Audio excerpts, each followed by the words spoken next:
Let me go to Brendan, if it's okay. Brendan has been patiently waiting. Hi, everybody.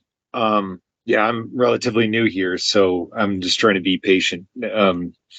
But and also soaking up everything that I'm hearing because that's kind of like my value added product for this space. I just endlessly watch like Tim, your videos, your conversations, and these APEC conversations.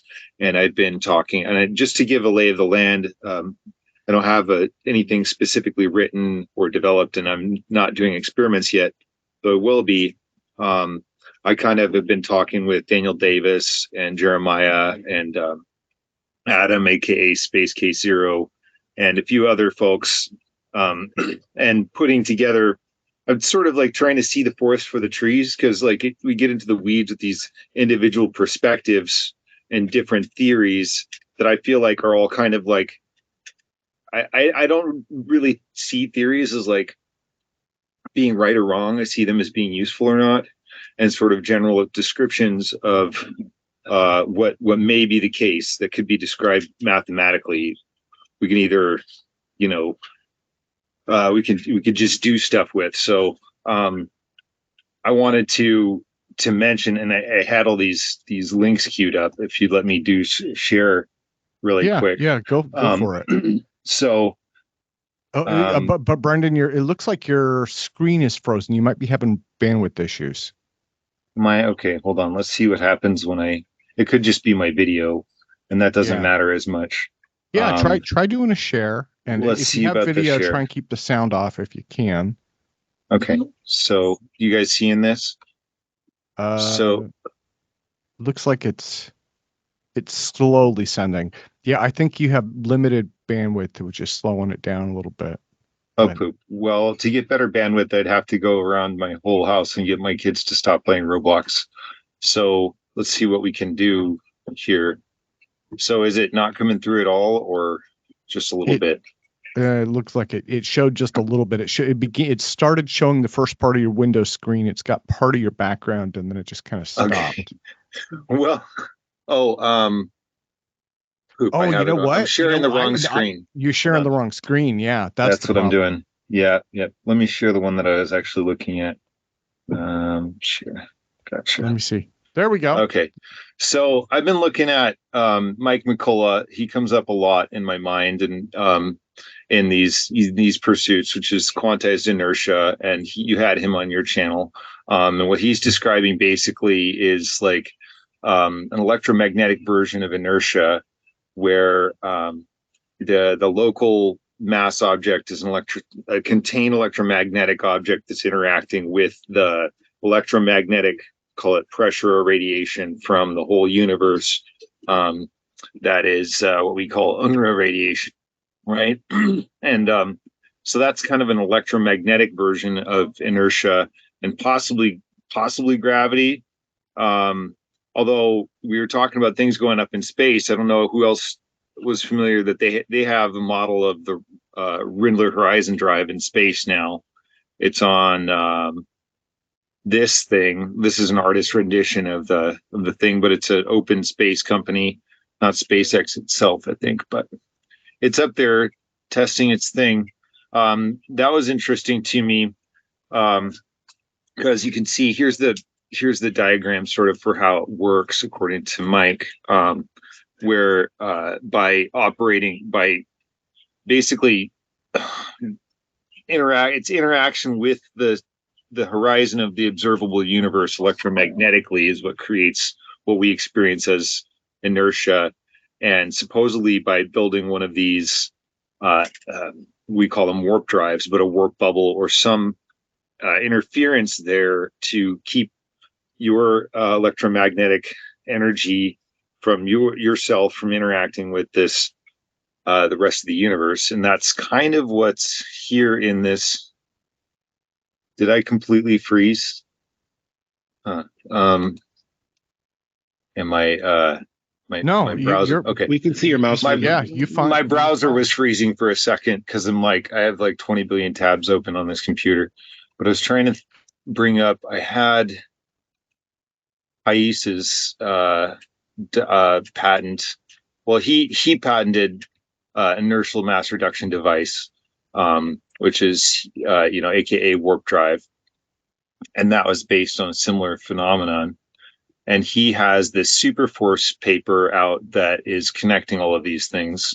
You guys might be familiar with. And so, like, basically, this gravity, electromagnetism, even consciousness might actually, at the Planck scale, be the same thing. And we're witnessing various manifestations of this one force, albeit separated by a pointing vector here and there, orthogonal to each other. And I'm not great at the math, but I'm getting better. But this is the Superforce paper by him, and I can put this in the links in the chat. I'm doing a presentation. And that sort of cascades into Puthoff has this polarizable vacuum idea, which Daniel Davis turned me on to, which sort of is along the same lines, basically positing that what we observe as space-time and space-time manipulation could be a difference in gradients between, like, basically a gradient between charged and uncharged parts of the vacuum, and that, operating on that, we could develop, again, inertial mass reduction devices, warp drives, and things of that sort. And also what I'm sort of seeing is like Lorentz transformations, even down to the electromagnetic motor, like the induction motor. We could be seeing small versions of the big version of what we're looking at. Like, the biggest possible version of this concept is the warp drive, and the most liminal application of this concept is, moving a magnet around with another magnet on the surface of the table. And we're just kind of overthinking it, as silly monkeys, that these are all manifestations of each other. And that's easy to say, but here's all this body of work that seems to be like connecting these concepts. Here's again, this. And Space Case Zero, I have to give a shout out to, who Jeremiah turned me on to. Jeremiah, having followed into my Discord after the last open mic, we all met each other up, and I'm just so ecstatic to be here. He has this, and I think I put the link to this in here, where he was showing that there's a measurable distance or a difference in the space-time metric between these locations. He has two different electromagnets set up here, and he's been oscillating between those two, I think, at interchanging 40 and 50 hertz, and causing movement in just normal matter. I think he had moving a coffee cup. So that was pretty impressive. The small stuff at this point. Hold on, I'm just getting my sound back. These weird headphones. So I'm not sure where all I was going. Oh yeah, okay. So there's this very old paper that I came across also through Space Case that seems to, like, this is from the 1950s by this guy Sciama, and not sure of the first name. Yeah, Dennis Sciama. He's Dennis? pretty famous. He's pretty famous. Yeah. See, I'm new to all this. It's very recent. But he seems to be positing that inertia is a result of locally gravitational object or mass interacting with the mass or gravity of the entire universe, which sounds a whole lot like McCullough's whole thing of it's a electromagnetic object interacting with the electromagnetic pressure from the universe. Those seem to be, again, an orthogonal flip from each other, just turned at a right angle. And that's, I'm seeing all you and hearing all you post your individual things, talk about your individual things. I think we're all it's like a bonfire that we're all dancing around at our various distances, or like planets orbiting a central sun, and the central sun is this super force with all these manifestations. So I think there's seems to be any number of ways to skin the warp cat, as I like to say, and do this. And that's, I think, like all I wanted to go at, and see if what you guys think of that. I'm not sure if I said anything unique, but I'm sort of my whole thing is sort of like trying to synthesize all these various perspectives, and that's what I do in a lot of my other work. Yeah, Which no, is, Brendan, I think that's awesome, man. You covered a lot of ground, and thank you. yeah, I agree. Also, like what you said at the very beginning of it, I'm not a right or wrong person. I view things as models, right? And it's about how useful a model is, and that includes the standard conventional model and includes relativity theory. And that also avoids conflict. Because a lot of times it's easy for folks to say, I'm right and you're wrong. And the problem is when everybody says that, then everybody ends up fighting. But You don't really get anywhere. yeah, like a healthier way to look at it is just like, here's a model of how this might work. And hey, maybe this works and maybe it doesn't. Maybe there's something better that comes along, and so that kind of avoids some of the conflict.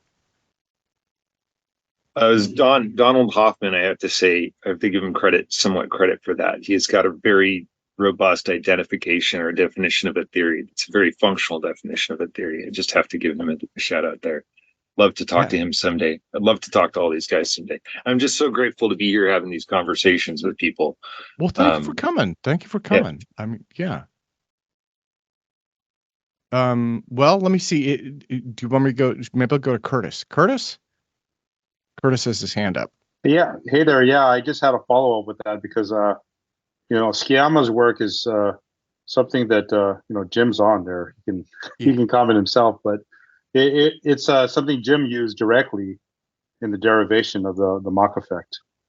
And there he is waving.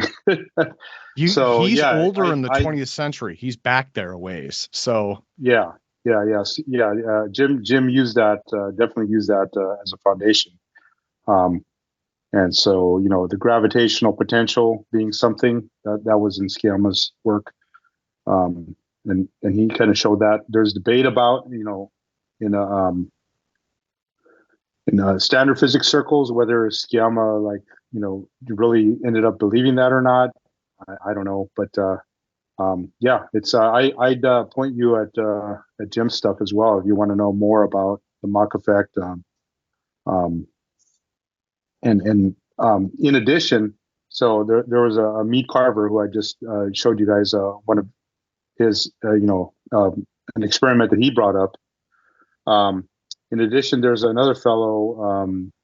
I'm hoping that next time I can talk about his work as well.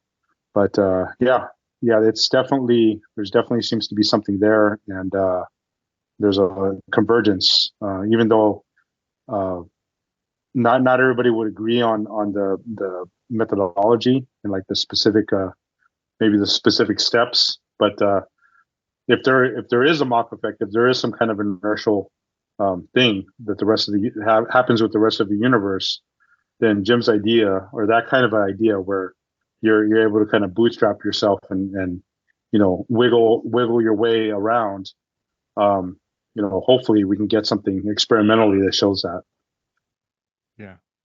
Yeah, that's all I wanted to. No, thanks, Curtis. Jim, really quick, Jim last name so I can look him up. Woodward. Jim Woodward. Okay. James, yeah. Or you can look up Dr. James Woodward. And Jim is famous also. Yeah, there he's waving at us. Oops, wrong one.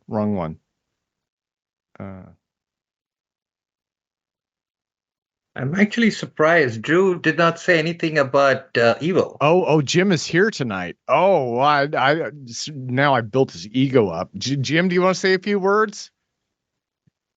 We should put him on. I'll do ask to unmute.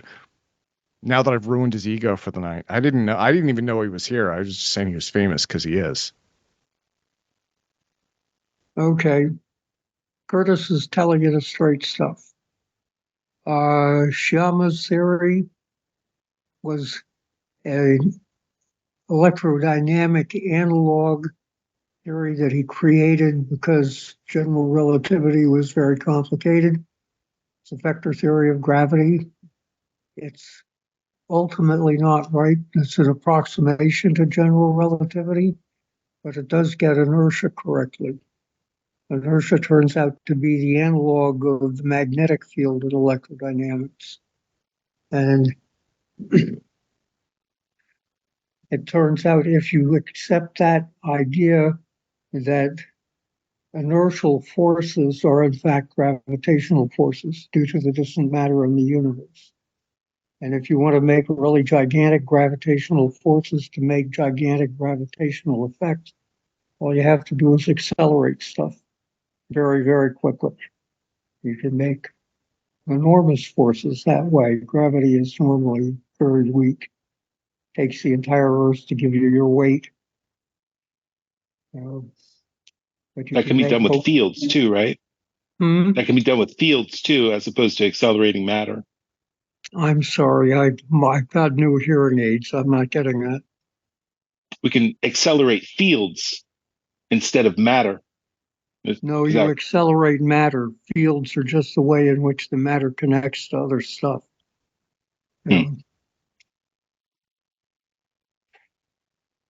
So you have to accelerate matter. That's what we do in the experimental work that we're doing. We have little lead zirconium titanate crystal stacks and apply electromagnetic forces with frequencies in the range of 30 to 40 kilohertz to them to get very large accelerations, and we produce effects that are measurable in the lab if you're careful. I suppose you could say you're accelerating the field in the material, but without the material, you don't get the effect. Field coupled to it.